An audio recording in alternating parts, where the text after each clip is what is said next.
Greetings, I am Eric, and this is the Commander's Beacon, where we are dedicated to unconventional commander decks, commanders, and strategies.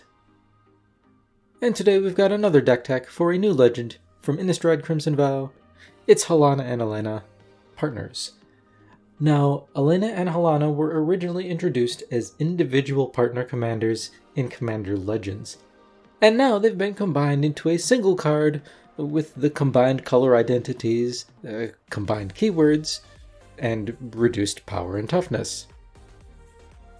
So anyways, Halana and Alena Partners is a Gruul Commander. It's a 2/3 with first strike and reach that costs 2 red-green. And it has, at the beginning of combat on your turn, put X +1/+1 counters on another target creature you control, where X is Halana and Alena's power. That creature gains haste until end of turn. Now, if we want to build around Halana and Alena, the first thing we need to do, the very first thing, is compare it to a very similar Gruul commander in Xenagos, God of Revels. Now, Xenagos is a 6/5 indestructible legendary enchantment god creature. It costs 3 red-green. As long as your devotion to red and green is less than 7, Xenagos isn't a creature. And Xenagos has, at the beginning of combat on your turn, another target creature you control gains haste and gets +X/+X until end of turn, where X is that creature's power.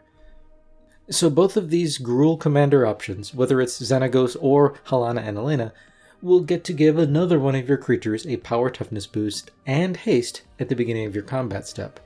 Now, Xenagos costs 1 more mana to cast, but it's also indestructible, which is going to be well worth that cost most of the time. Now, Xenagos also buffs up one of your creatures equal to that creature's power. So the bigger the target already is, the more of a buff Xenagos will give it. For example, Xenagos can double Ghalta Primal Hunger's power, making it a 24/24 with trample. Halana and Alena, conversely, will just turn it into a 14/14 by comparison. So Ghalta might be good in a Xenagos deck, and it's still fine in a Halana and Alena deck, but it's not as good.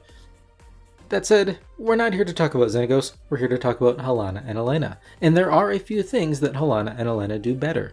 First, Halana and Alena give your creatures +1/+1 counters, so you can take advantage of any +1/+1 counter synergies that you might happen to play. And that buff that they provide to your creatures will be permanent, unlike the buff provided by Xenagos. Secondly, Xenagos kind of restricts you to building with high power targets, like that Ghalta that we mentioned, but with Halana and Alena, you can take advantage of a lot of low power creatures, because the buff provided by your commander is independent of the target creature's power. And lastly, the buff provided by Halana and Alena scales with your commander's power. The bigger your commander is, the more +1/+1 counters that they'll put onto one of your creatures. So we'll be rewarded for buffing our commander's power in this deck. And it's these last two benefits of playing with Halana and Alena that we really want to lean into. Rather than going big like Xenagos, we're going to go lower to the ground with a lot of small creatures that like to have their power boosted by Halana and Alena. And while we do have a few +1/+1 counter synergies, I've decided to focus primarily on equipment to further buff our creatures. Now, these equipment are mostly here to buff our commander, but they can also be used to buff the power of our other Power Matters creatures if we need to, so they're quite versatile. So with that introduction out of the way, let's get into the contents of this deck, starting with creatures that are good at removing other creatures, or players, when Halana and Alena boost their power.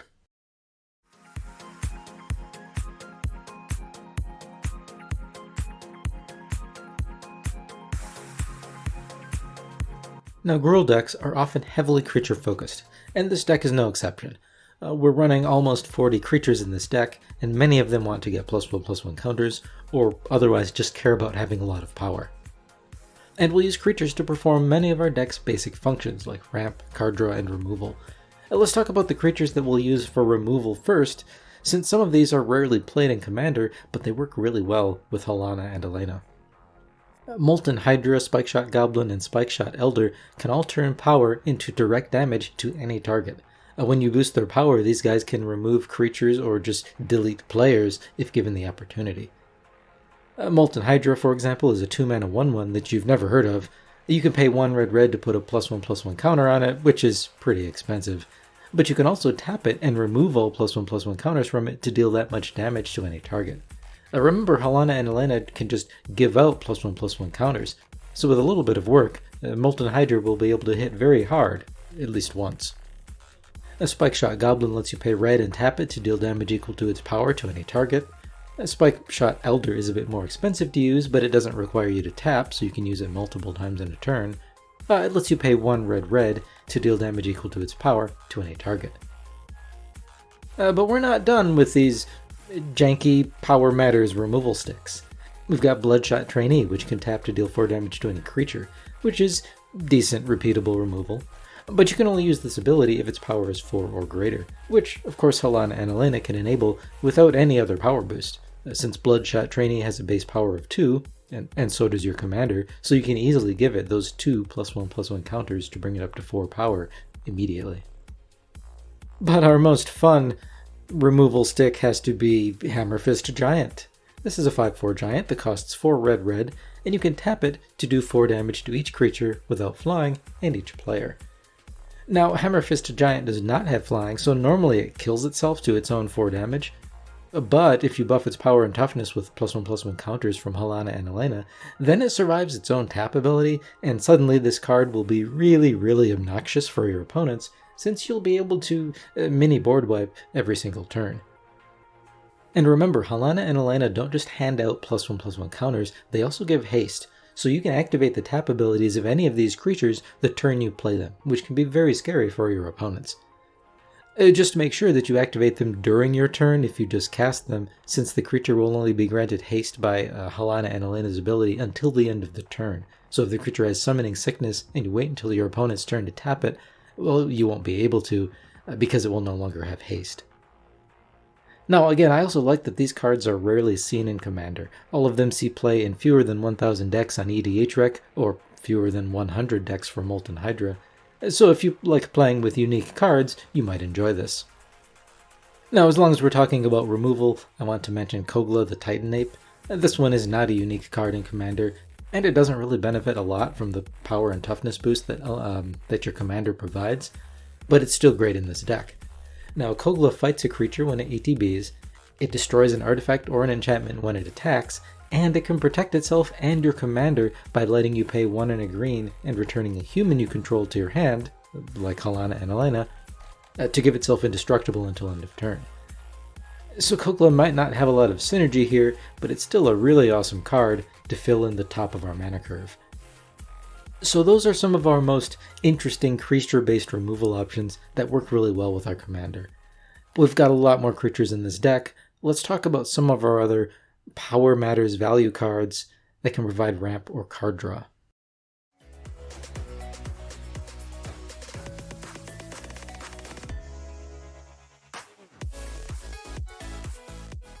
Now when it comes to card draw, there are plenty of Gruul staples that work well in creature-based decks. Many of these care about our creature's power, which we'll definitely take advantage of just by having our commander on the battlefield with any other creature. Colossal Majesty, for example, is a 3-mana enchantment that gives us an extra card each turn during our upkeep if we have a creature with power 3 or greater. Glorious Sunrise is a new one that does the same thing, but at the beginning of combat instead of at the beginning of your upkeep, and it costs 5 mana instead of 3. But it can alternatively let you generate mana, or give your creatures +1/+1 and trample until end of turn, or gain a few life, so it's very versatile. Bonder's Enclave also rewards you for having creatures with power 3 or greater, but with card draw on a land. Beast Whisperer doesn't care about power, but it's Beast Whisperer, so it's in the deck. But let's talk about some of the cards that are actually specifically good with Halana and Alena. Now, Neath of the Dire Hunt lets you draw a card when one of your creatures becomes blocked or fights. But she also lets you pay 2 and 1 red or 1 green at the beginning of combat to double the power of one of your creatures, and that creature has to be blocked this turn. Now this works great with something like Spike Shot Goblin that we already mentioned, to possibly get the creature big enough to just one-shot an opponent. And we've got other creatures that also love to have their power suddenly doubled, we'll talk more about those later. Now we'll also include Mindless Automaton and Etched Oracle. Now, these are artifact creatures that let you remove +1/+1 counters from them to draw cards. So you can just use Halana and Alena's ability to just keep feeding +1/+1 counters to these guys and then removing them to fill up your hand turn after turn. These are awesome value. And then we've got Deepwood Denizen. This is a 3/2 with Vigilance that costs 2 and a green. You can pay 5 and a green and tap it to draw a card. Amazing. But this ability also costs 1 less for each +1/+1 counter on creatures you control, so it could be free. Now we've also got a few synergistic creatures that help us out with mana ramp. Gyre Sage is pretty well known. It's a 2-mana 0/1 with Evolve, so it gets a +1/+1 counter whenever a creature with greater power or toughness than this creature enters the battlefield under your control. And it can also tap for green mana equal to the number of +1/+1 counters on it. So now Halana and Alena can directly feed us mana by putting counters on Gyre Sage. There's Elysian Caryatid, which taps for a mana of any color, but you get 2 mana instead of that color if you have a creature with power 4 or greater. There's Incubation Druid also taps for a mana of any color that a land you control can produce, or 3 mana of that type instead if it has a +1/+1 counter on it. Now you can adapt Incubation Druid for 3 green, and if you adapt it, it gets 3 +1/+1 counters, but if that's too expensive, you can just give those +1/+1 counters to it for free with your commander, and then you can tap Incubation Druid for 3 mana. And of course, Fertilid can also just give us perpetual mana ramp by letting us pay 1 and a green and removing a +1/+1 counter from it to search your library for a basic land and put it into play tapped. There's Rishkar Pima Renegade, which gives out 2 +1/+1 counters when it enters the battlefield, and it gives all of your creatures with a +1/+1 counter on it the ability to tap for green. And I really like Leafkin Avenger. It's a 4-mana 4/3 that can tap for green for each creature you control that has power 4 or greater, so it can possibly tap for more than 1 mana. And you can also pay 7 in a red to have it deal damage equal to its power to target player or planeswalker. So that ability is pretty expensive, but I do really like the Leafkin Avenger is both mana ramp and a potential finisher if we can boost its power enough. Hint, we can. Okay, so those are some of our synergistic creatures that give us ramp or card draw, but we've still got lots more creatures to talk about. But before we do, let's go over some of the ways that will buff Halana and Alena's power, so that in turn they make our other creatures that much bigger.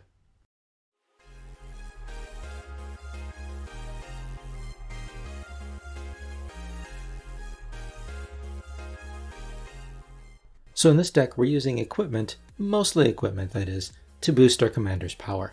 These equipment can be equipped to any of our other Power Matters creatures, so they'll pretty much never be dead cards, even if we don't have Halana and Alena on the battlefield. Blackblade Reforged is our most potent equipment. It costs 2, and it equips for 3 onto a legendary creature, or 7 onto any other creature. And it gives the equipped creature +1/+1 for each land you control. This one is pretty much just for our commander, since the equip cost will be very high for most of our other creatures. But it will allow Halana and Alena to give out 6 or 8 or 10 or more +1/+1 counters every single turn, which will end games. Now I also like Belt of Giant Strength. This one costs 1 and a green and gives the equipped creature base power and toughness 10/10. It costs 10 to equip, but this cost is reduced by X, where X is the power of the creature it targets. So this one is actually kind of hard to equip to Halana and Alena unless you've already boosted its power by some other means. But on the other hand, Halana and Alena, by boosting the power of your other creatures, will make it very easy to equip Belt of Giant Strength to one of those other creatures. So this can quickly make your Spike Shot Goblin or Leafkin Avenger very, very scary very quickly. Now I also want to mention some equipment here that give Halana and Alena smaller but significant power boosts at a very affordable cost. Tenza Goto's Maul, for example, costs 3 and equips for 1.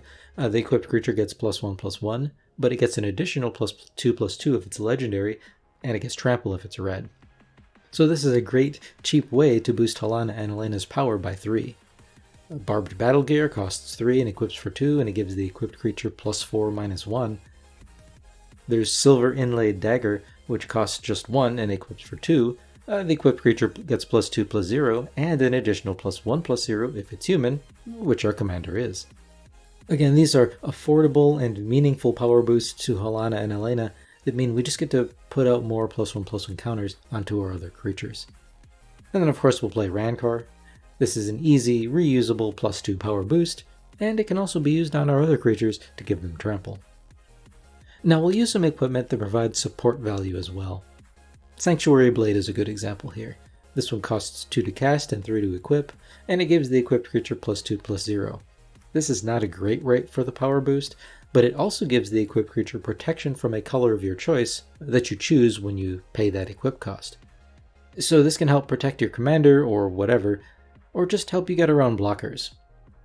Now, Loxodon Warhammer is a heavy hitter that's a bit expensive at 3 to cast and 3 to equip. The equipped creature gets +3/+0 in Trample and Lifelink. Now this can help our buffed creatures get in for lethal combat damage, but it can also gain us stupid amounts of life if we equip it to that Spike Shot Goblin or Hammerfist Giant, even better. Giving Hammerfist Giant Lifelink will give us a bunch of life when we tap it. Now I also like Basilisk Collar for the same reason. This is 1 to cast, 2 to equip. The equipped creature gets Death Touch and Lifelink. There's no power boost here, but the Lifelink is great with our direct damage creatures, of which we have several in this deck, and the Death Touch can be good on them too for taking out creatures, but the Death Touch is also good on our commander for discouraging attackers. Halana and Alena have First Strike and Reach already, so they can block anything.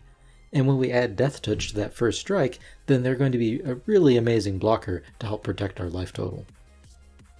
Now I'll also use Escape Velocity. This is an aura that gives +1/+0 and haste. It also has Escape, so you can recast it from your graveyard over and over. This is mostly here for the haste. Our commander provides haste natively, so that things like Spike Shot Goblin can be scary right away. And Escape Velocity is great redundancy in case we don't have our commander around. Now we have a few more that aren't equipment or auras, but they are lands, and so we've got some lands that can boost. Skarg the Rage Pits is a land that lets you pay red and green and tap it to give a creature +1/+1 and trample until end of turn. So again, this can boost your commander or another big creature to give it trample. The Kessig Wolfrun is a great mana sink. It lets you pay X red and green and tap it to give a creature +X/+0 and trample until end of turn. Now this is a fairly expensive way to boost Halana and Alena's power, since it's only going to last until the end of the turn, but I've used it before, and when you don't have anything else, it's fine, it works. And then there's Tyrite Sanctum, which lets you pay 2 and tap it to put a +1/+1 counter on a legendary creature you control, and that creature becomes a god. You can also pay 4 and tap and sacrifice it to put an indestructible counter on target god. So Tyrite Sanctum is a slow way to boost Halana and Alena's power, which isn't amazing, but it can also protect your commander too, with that indestructible counter, which is nice. And finally, we'll use Wild Beastmaster. This isn't an equipment, but it is amazing. This is a 3-mana 1/1, and when it attacks, each other creature you control gets +X/+X until end of turn, where X is Wild Beastmaster's power. With our commander boosting Wild Beastmaster's power and granting haste, this can be an easy finisher out of nowhere. Okay, so these are some of the ways that we'll use to boost our commander's power, and, as a result, the rest of our team. Now let's go over some of our other value creatures.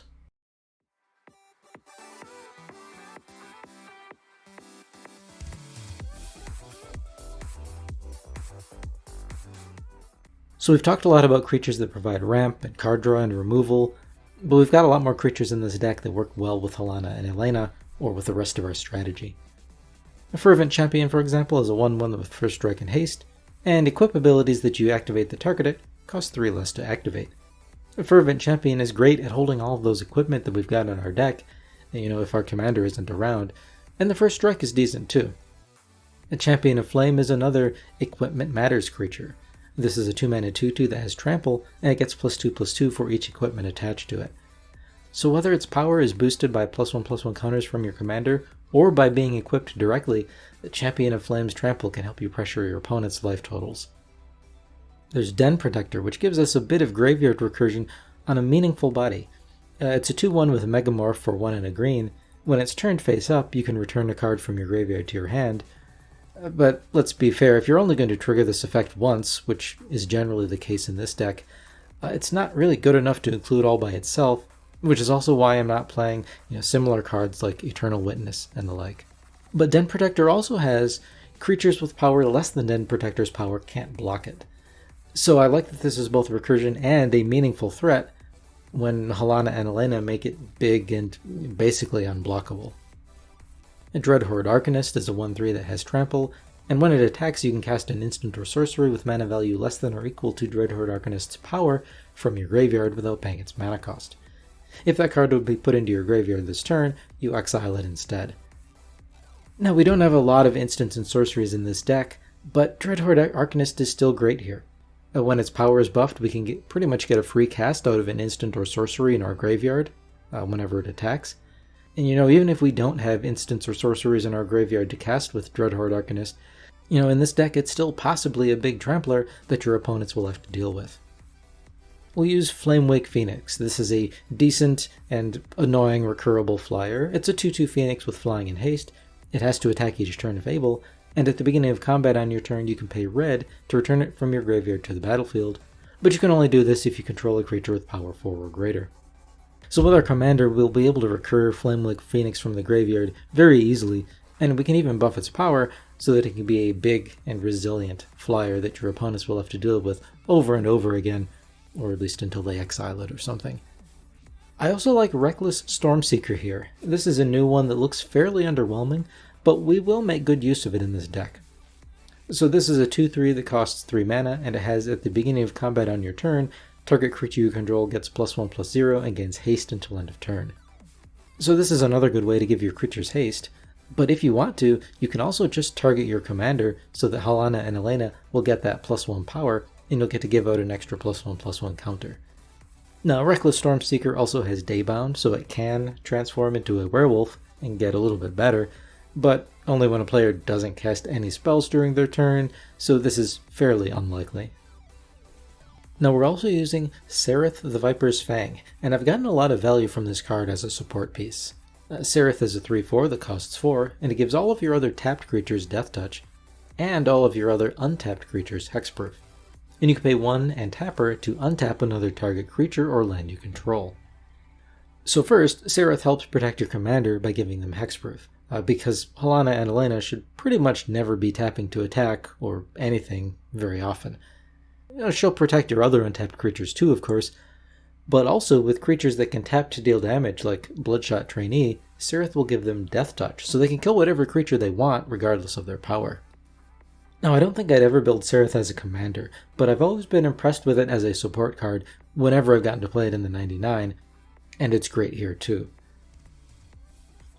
So as you can see, we're running mostly these fairly low-costed creatures because, again, Halana and Alena don't inherently reward us for playing big creatures like Xenagos does.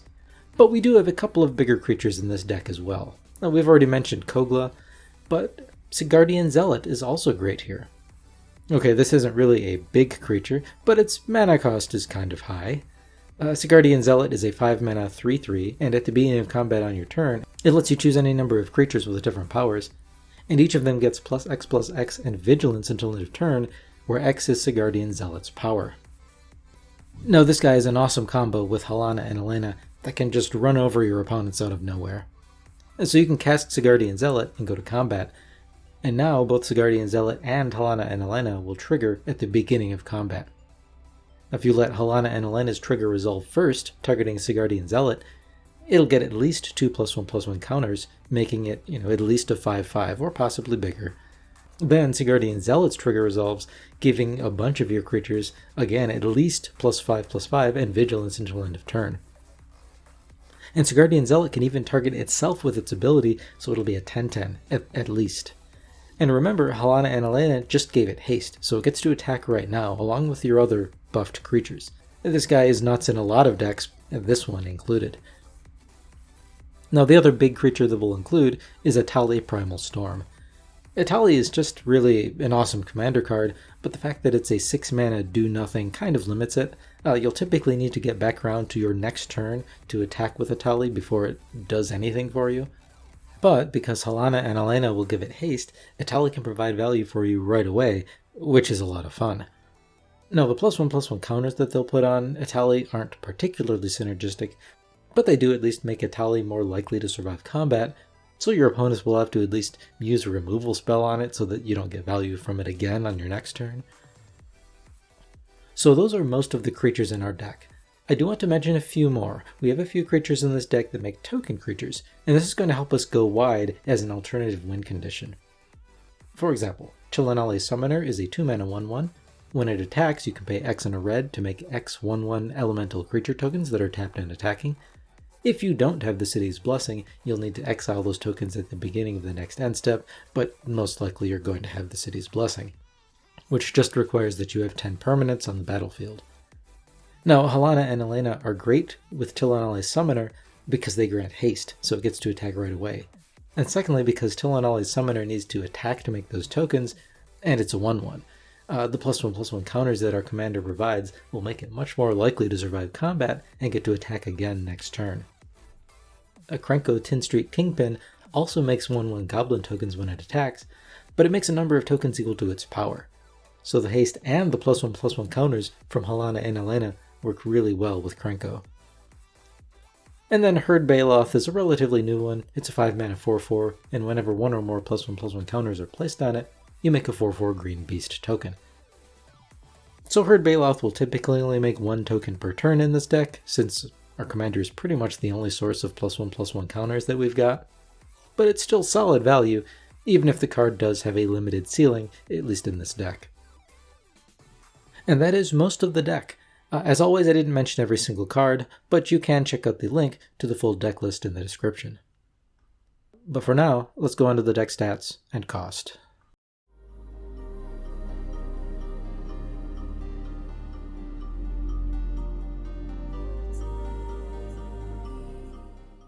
Alright, let's go over the deck stats. This budget Halana and Alena deck has an average mana value of just 2.81. Again, we're playing with a lot of low-cost creatures that provide a lot of value when our commander boosts their power. We've got 39 total creatures, not counting the commander, and we've got 13 cards that we can use to boost the power of Halana and Alena or any of our other creatures. Some of these are really big boosts, like Belt of Giant Strength. Others might be smaller and cheaper to use or provide some other value, like Rancor. And some of them, can technically buff our creatures, but it might be a secondary or optional or single-use effect. Think something like Glorious Sunrise, which can give all of your creatures +1/+1 and trample until end of turn. This deck has 10 card draw cards and 9 ramp cards. And finally, we've got 14 pieces of single target removal and 3 board wipes. At the time of this recording, this deck has a value of $70.46 on tcgplayer.com.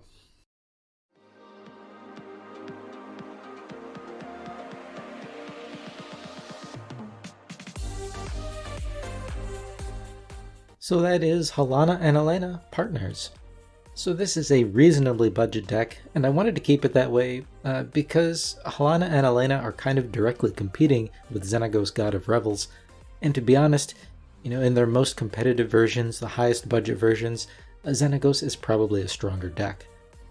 But besides the budget, there are several reasons that you might want to play with Halana and Alena. First, this deck is lower to the ground, so it's pretty consistent. It's easy to get going because so many of your creatures have very affordable mana costs. You won't need a perfect mana base or tons of ramp to play giant beaters because Halana and Alena reward you for playing small creatures that still care about power. And also as a result, we get to play with a decent number of cards that you just don't see very often in Commander, like Deepwood Denizen and Hammerfist Giant. Now while this deck is primarily focused on the combat step to win the game, you'll have access to both go big and go wide options with a couple of the token generators that are in the deck. And again, with those direct damage creatures like Spikeshot Goblin and Leafkin Avenger, you'll have access to some non-combat win conditions too. You will need to be careful when playing this deck though. To really get going, you'll need your commander and some way to boost your commander's power, and some other value creatures on the battlefield. So in games with a lot of removal, especially creature removal since most of your meaningful permanents are creatures, you might struggle to maintain a meaningful board presence, and it'll be hard to win those games. But this deck can be a lot of fun in lower power games, and again I really like the consistency, provided the removal isn't excessive, and the variety of win conditions, which you don't often get in Gruul. But that is all I've got for today. If you enjoyed this video, please do like and or subscribe and all of that good stuff. It's greatly appreciated. And as always, let me know in the comments if there are any strategies or commanders that you'd like to see turned into Commander deck techs, especially unconventional ones. But thanks again for watching, and we'll see you next time.